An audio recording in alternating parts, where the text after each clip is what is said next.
every company, I mean, every business will have certain assets. And like, for example, if you're in the manufacturing, then maybe your patent or the product is your asset or the raw material. Like that, from a software and technology point of view, people or the brainers are asset.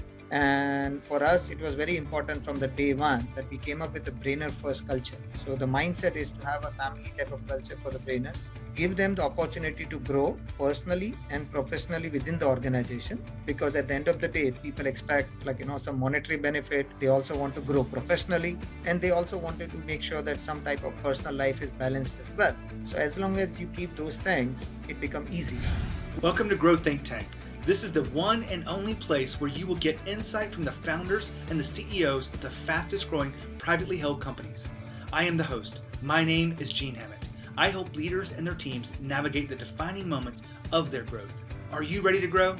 Setting up the right culture means you've got your people optimized. They're working well together. They're communicating, they're collaborating, they trust each other. The right culture really does make a difference. I'm not going to explain to you why it's so important, because we will unpack that inside today's episode. But our special guest today is the founder of Brainvire Infotech.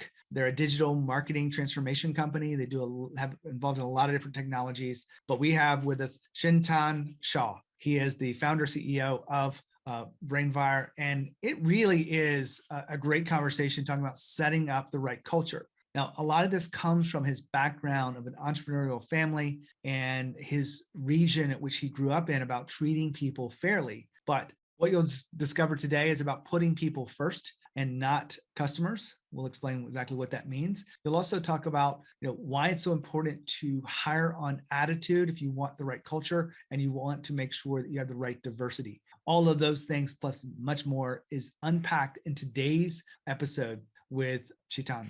And before we jump into it, I just want to remind you that if you haven't already gotten the training on developing your emerging leaders, you can go ahead and get it right now. It's absolutely free. It's a short training. It's about 4 minutes long. Just go to genehammett.com/training. Inside there, you'll find what are the 3 skills that you need to make sure that your emerging leaders can demonstrate and why it's so important that they have them. We'll also explain to you, if you want to develop those skills, what you can do to actually do it. Leadership On-Ramp is a program that you can do it kind of outsourced to us. But if you want to do it in-house, you can take that training and really try to reverse engineer what we've spent 3 years figuring out what works and what doesn't work. But if you want to get that free training, just go to genehammett.com/training. Now, here's the interview with Chintan. Hey, how are you? I'm good, Jen. How are you doing? Fantastic. We're going to be talking about setting up the right culture. Chintan, I do have the right pronunciation of your name, right? Chintan? Yes, that's the correct pronunciation. We're going to dive into that topic, but I want to make sure that we have a framework to talk about your company. You've grown on the Inc. list. You've had tremendous success. Tell us a little bit about Brainvire Infotech. Sure. So Brainwire is a company, I mean, we focus on digital transformation, and the journey started around 10 years back. And the thought process was that we wanted to implement the technology and transform the business in the best possible way. And one thing that we realized during those time, 2011-12, the gap is that you need to have business consulting along with the technology implementation. And that's where we said, we'll gap the bridge. We'll come with a business consultative mindset, but at the same time, we'll do the implementation. And our forte was to go into the mid-segment companies. Fast forward in 9 years, we are in 11 countries with 21 global offices, large presence in US and Canada, Middle East and Dubai, Qatar, Kuwait, Saudi, Southeast Asia, and Singapore and India. 1,800 brainers work for us. And as you rightly said, we came into Inc. 5,000 for the last 3 years. We are in Dallas top 100 because our headquarters is based out of Dallas. We are in top business journal, Deloitte fastest 500. Yeah, so these are some of the award or accreditation or the result of our good work that what we are doing. And one thing that we always focus on a consultative approach to make sure that you deliver the solution to the customer, which help them to grow their business. Because at the end of the day, if you optimize their supply chain, if you optimize their processes and help them to implement the best technology, they can grow the business. And if they grow the business, indirectly, you grow the business with them. And just to add a little bit to this, and correct me anywhere I'm wrong, but you guys are doing some artificial intelligence. You guys are doing Internet of Things. You're doing blockchain. You're doing mobile. all of these things plus more in service of providing solutions for your clients. Yes, so you're correct. I mean, so vertical wise, we have first focus on few verticals. So retail, healthcare, education, and fintech. These are the core verticals that we focus on. And we have been like, speaker in most of the conferences, and we talk about what we have done, how we have achieved certain transformation for the customers in those domains. And the technology wise, very strong. I mean, you need to be always in the forefront. As you know, the technology keep changing. If you're not in the latest trend, then maybe you're not in the market. So AI, ML, blockchain, those are very important things, not only from our customer point of view, but also from our team point of view, because our team is hungry. They want to learn new technology. They want to implement new technology. So unless you provide them those new opportunities, it becomes difficult, right, for them to be motivated within the organization. Well, you brought up the magic word here. Most of our focus on Growth Think Tank is around leadership and people. Our team has been doing some research on your company, and specifically, you guys are really in a different place when it comes to culture. Tell us about why culture is so important as your company has grown. Yeah, so I mean, see, every company, I mean, every businesses will have certain assets. And for example, if you're in the manufacturing, then maybe your patent or the product is your asset or the raw material. Like that, from a software and technology point of view, people or the brainers are asset. And for us, it was very important from the day one that we came up with a brainer first culture. So the mindset is to have a family type of culture for the brainers, give them the opportunity to grow personally and professionally within the organization, because at the end of the day, people expect some monetary benefit. They also want to grow professionally, and they also wanted to make sure that some type of personal life is balanced as well. So as long as you keep those things, it become easy. And then, since being a diverse company in various country, we had to make sure that each and every team members, the brainers across the globe, come up with the same culture. Now every country, for example, in America, East Coast versus West Coast versus Midwest, right? I mean, different cultures, different thought process. Considering that in mind, that how to set up the same culture for the entire organization was very important. And I think that's where we started with the brainers first. And we are very thankful for our director of HR and the leadership team to make sure that we have put that in place. We're trying to follow as much as we can, and we improve as we learn on a continuous basis. Chintan, was there a time when the culture wasn't optimized the way you wanted it? Like it was causing a lot more stress, and there was, I don't know what the challenges were, but was there a time like that? And what were some of those challenges? Yeah, I mean, there were challenges. I mean, initial days, I mean, that one is that setting up the brainers first culture. So it was very difficult in the management team to set up that way, that we need to give importance to the brainers first, then the customers. So it was not easy, right? I mean, at the end of the day, and it's not about just setting up from the management point of view. You need to set up to the entire team. So your senior leadership team, then the team below them, the HR team, and the entire company culture has to be bring. So yes, it was a very challenging time for the first 2 years, that how to set up the brainers first culture, how to make sure that they are given the first priority, and how to make sure that it should not be just revenue focused, it should be people focused. And at the end of the day, because of the good work and good deed, revenue will follow, right? So I mean, good ethics and good karma is what the philosophy that we have tried to follow as much as possible. I want to make sure, because I know you've got an accent here, and my audience is probably listening in here and they say, did I hear this right? So I'm going to repeat something you said. You're really putting your people first, the team members of the company, and then the customers come next. Is that what I heard? Yes, that's the correct. Now, that's the correct thing. It's a very common topic here on the podcast. We've done just a tremendous amount of this inside of our conversations with founders like you, but it is different. In fact, this is probably one of the most points of difference of companies that are growing slow, put customers first, whereas companies that are growing really fast, put people first. Why did that come from for you? So, I mean, it's very simple, right? I mean, first of all, that if you think about any product, you always want to focus on your product, want to make sure that your product is best in the market, right? I mean, if you're in the soap business or a beauty product, you want the best product. Same goes with the consultative team, right? In IT consulting thing, you want to be your team to be the best in terms of technology, best in terms of consultation approach, and best in terms of implementation. So very soon we realize that if you have a good team and if you focus on them and make sure that the culture remains. So I will tell you the culture, a little bit of idea about a culture.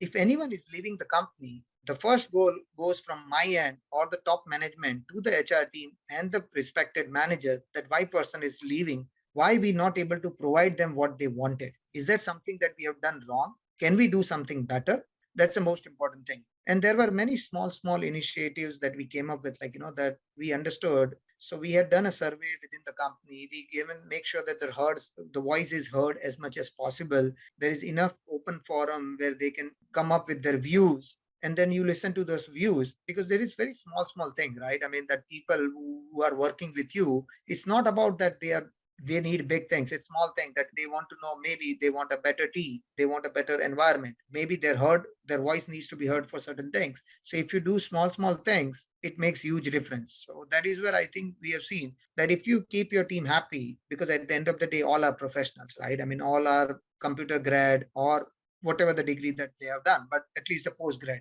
So they all understand that they are here to do something which will make a difference for their business or their customers. So rather than focusing on the customers, you focus on your team, and eventually your customers are well taken care of. Chintan talked about people first. Now, I want to share this with you because some of the data behind all of these interviews will help you make sense of why this is so important. And with fast growth leaders, founders, and CEOs of Inc. companies, I've been asking what I call the impossible question. And that question goes something like this. With being the leader of a fast growth company, what's more important, employees or customers? 93% will say it's employees. 93%. Think about that for a second. I don't know where you were on that question, but why is it employees? Well, very simple to me. Take care of your employees, they will take care of customers. But if your focus is on customers, then you will make decisions, your behaviors and everything will align to customers. People need to feel taken care of.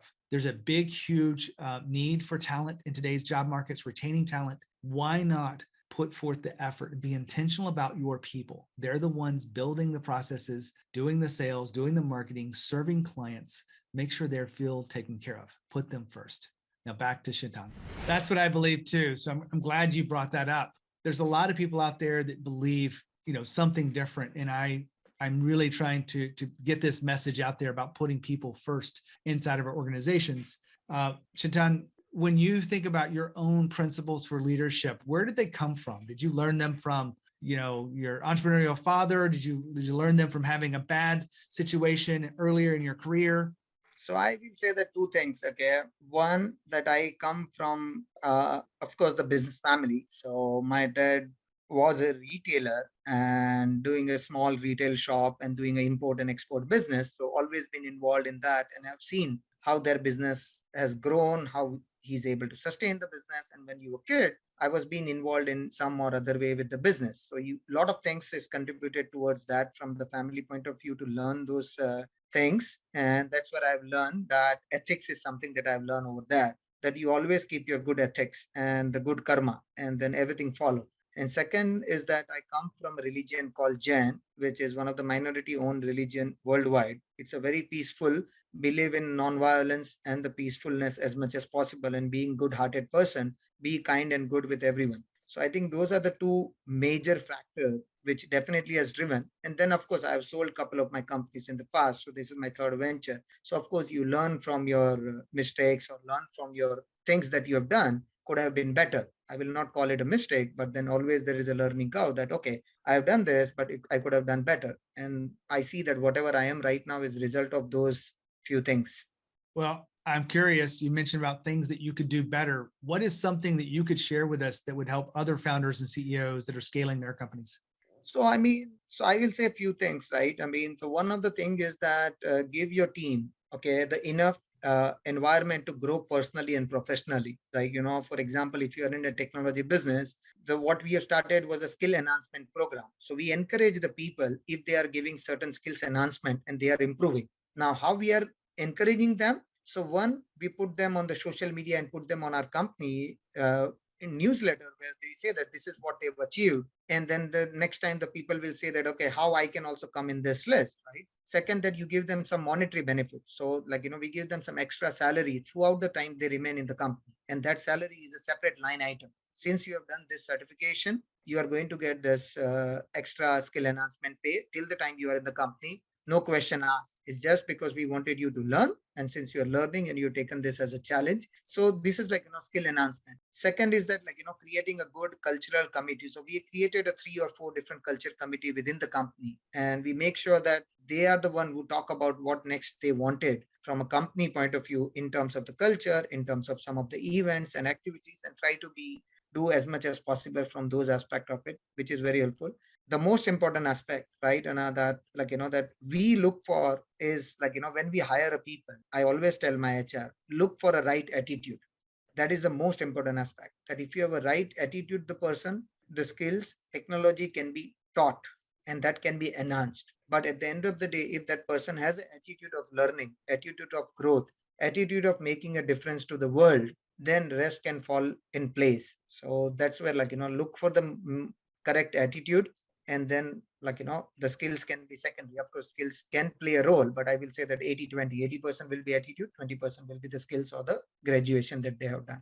Do you have a favorite interview question that helps you tune into someone's attitude?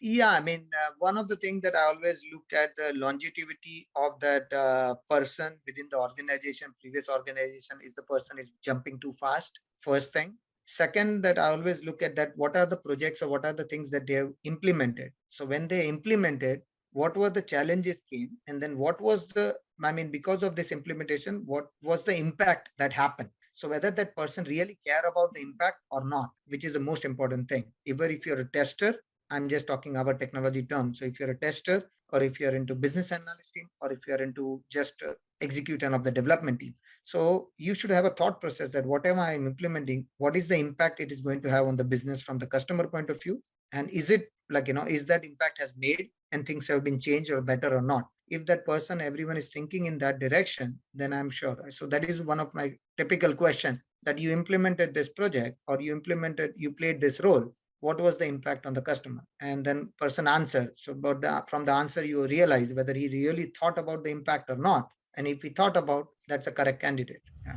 Chintan just talked about interviewing for attitude, and I agree with this approach. One of the questions I typically use to help you figure out how to hire someone who is willing to take ownership or not take ownership, blame others, is to ask them what I call the ownership question. Now, it's a two-part question, but the first part is, tell me about a goal that you were really excited about hitting, and could be professionally or personally, and that you weren't able to hit. And they'll tell you what that goal was. Then the second question behind that is, why didn't you get there? What you're looking for is for them to take ownership of why they didn't hit it. I didn't prioritize my time. I didn't prioritize my money. I didn't prioritize focusing with all these other things going on in life. But if they start blaming others, they start blaming teammates, they start blaming bosses, they start blaming something outside themselves, then they're not likely to take ownership inside your work. You want to make sure that you are hiring people, if you value people who take ownership,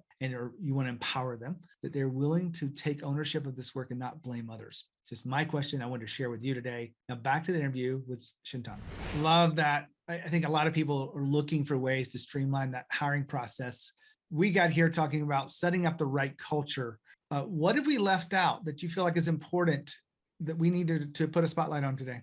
Yeah, I mean, diversity is very important. So that is one thing that I wanted to highlight very much. I mean, so we are a global company. We have 40% of our team members are women employees, and we want to reach towards 50-50, or maybe a little bit more than that. So I think diversity is very important for us, and we have all nationalities and all different type of personality across the globe within the company. So that is where, like, each and every culture, each and every religion is respected, and then you respect those things and make sure that, like, that everyone has given enough freedom or space for their religion or their faith, and at the same time there is enough culture has been set within the company to set up as a family culture. So in Brainwire, we never call our team members as an employee or something. So when I address the team, it's always about the brainers and the brainer family. So we always make sure that those are the terminology and the words which are used in conversation, communications, and throughout, like, that organization. I appreciate the detail there on this. Diversity reasons, a lot of people will say, okay, we're going to hire diversity for whatever reasons. You've got 1,800 employees. You can see across a lot of this. What is the real value of diversity that you see? So, I mean, I will tell you from our business point of view, right? First of all, we are in different geography. So, we wanted to make sure that we have a team or the brainers from each culture or each geography so that they understand the domain, geography, businesses, and make sure that it translated to the team from the implementation point of view. So, for us, that was very important. So, in Dubai, we have a people who are from local Emirates, we have a people who are from Palestinian, people who are from Australia, being in Middle East, so they are the part of that, but they understand the local language, local culture. In the United States, yes, we have a team within the Midwest, we have in East Coast, we have in West Coast. Our nearshore center is in Canada, just to make sure that we cover the same time zone, same type of discussion, and things like that. Then we are in Singapore, so that's where, like, the local Asian culture, a little bit of Asian team, and then of course the bulk of the team is offshore in India. So that's where, like, that diversity for us is something which is very important, is to understand the local market, local geography, combining with offshore. That's the one aspect. And second, I have seen that, like, that when you have a diversity of the team, they work very well somehow, right? I mean, there is a norm that you think that, okay, same language, same religion, same type of people will work better. But I've seen vast difference that, okay, that if I have a team, one from Palestinian, one from India, couple of them in the US, who are the local Americans, and then three from offshore in India. And they all are working together. And that may be one of the best projects that we are implementing from the coordination point of view. Chintan, I really appreciate you being here, sharing your journey of leadership, the way you see your company scaling, setting up the right culture. I know is an important topic. Thank you for sharing that wisdom.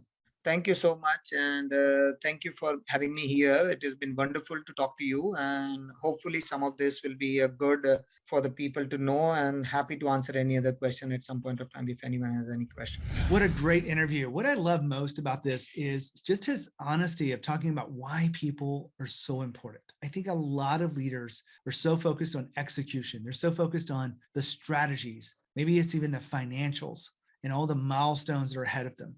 And they fail to realize that people are how we get there. And we want to make sure that people feel connected to what we're doing. They feel a part of something special. Setting up the right culture is very important. We also look at why hiring for attitude is important. Really an important conversation. I think a lot of people think that it's still about skills, but I real wholeheartedly believe it's about attitude and values alignment more than anything else. And then you want to make sure that if you are curious about, where you're going as a leader and what's next for you, one of the things I do is have space in my calendar every week for those listening in. If you're listening this deep and you're curious about how to take your leadership to that next level, all you have to do is go to genehammett.com and schedule your call. Inside that conversation, we will talk about where you're going with your business, what's getting in your way, and I'll put a spotlight on exactly how you can move forward, create a roadmap for you. If you want help with it, be happy to share with you. If you just want to take it and run and come back to me a little bit later down the road, a year from now, 2 years from now, I'm happy to help you